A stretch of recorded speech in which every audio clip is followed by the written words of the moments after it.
Well, hello and welcome to the Blackwater Report. I'm Ken here at the beautiful Mill Site Park. Now, what we will review today is the January 18th City Council working session. So I've got my notes, the donuts. Now, I've been doing some reading, maybe too much reading, but at least with the few Santa Rosa Press Gazettes that I do have, it still costs me about as much as one Pensacola News Journal, so I'll take this any day. Well, recently we attended the January 18th working meeting for the city of Milton. There's been a lot of discussion about water, more specifically, Milton City Water. Now, the idea is the new water treatment facility will go in down here toward the river in East Milton, past the prisons, past an FPL substation. That's where we will find a new water treatment facility, or at least that's the plan. Down here somewhere. So it looks like Milton may be asking the question, can Pace Water System help the Milton water system? Now, currently there is no connection between the Pace and Milton water systems. Now, with all the construction going on in the Pace area, a concern is, can Pace Water System handle the additional flow? So, quick question, how difficult will it be to move forward? Here is Milton City Manager Steve Collins to explain. So the difficult part with that is the permit application that the city has on file right now is for 2 million gallons per day. And we're not going to be able to change that in time to get the design engineering status for all that. So we're stuck with the spray fields at 2 million gallons per day. And it's going to cost us $6 million, as we know it, to get the remaining infrastructure in place to go from the wastewater treatment plant as we have to the spray fields.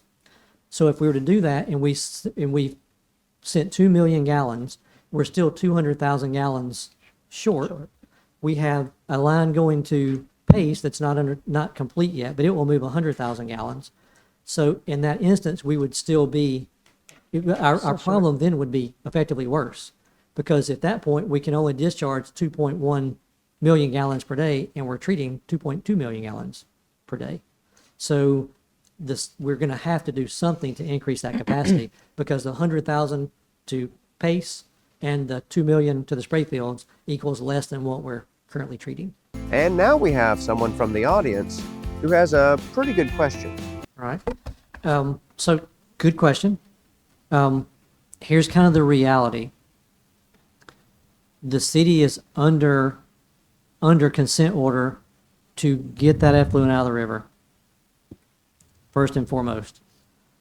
So the city is in a position to where the city's going to face litigation either way. The city's either going to go forward with its plant as planned and its spray fields as planned, phase 1 and phase 2 as planned, and I'm confident that a lawsuit of some type will be leveled against the city. No question in my mind.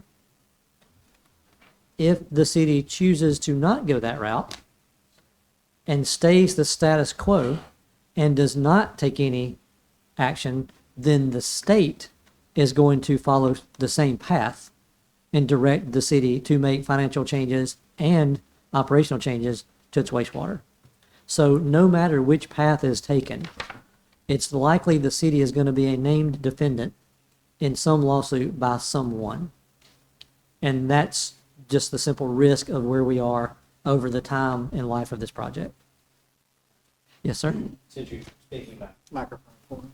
Yes, please. Speaking about potential litigation, what I would tell you is, since the city is already under an existing consent order that has been adjudicated and is in force, what would happen in that instance, since it's a case that's going to be brought on equity, right, in terms of what the situation is and what the court's injunctive powers would be, that consent order is going to factor into the equities of whatever the court that might consider that lawsuit would be considering, and therefore is unlikely to override that, given whatever concerns may be brought by complaining parties, as opposed to the considered public health and other questions that have already been addressed by a court previously at the behest of the state.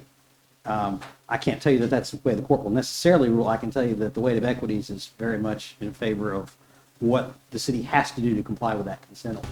Would there be any suggestions going forward? If I had any suggestion at all, and I'll be careful making this suggestion, but it is my suggestion, that would be for everyone involved, whether you're for it, whether you're against it, whether you're on the city council, whether this is your first time here. My suggestion to everyone as a part of this thing is to take a weekend or a month, stay off of Facebook, stay off of social media, stay off of who likes each other or who doesn't, stay off of what complaints there are, or what the history is, or how all those things go, and take a few days as decision makers, interested parties in the community, let all of this soak in, come back with a little clear thought process for how that goes.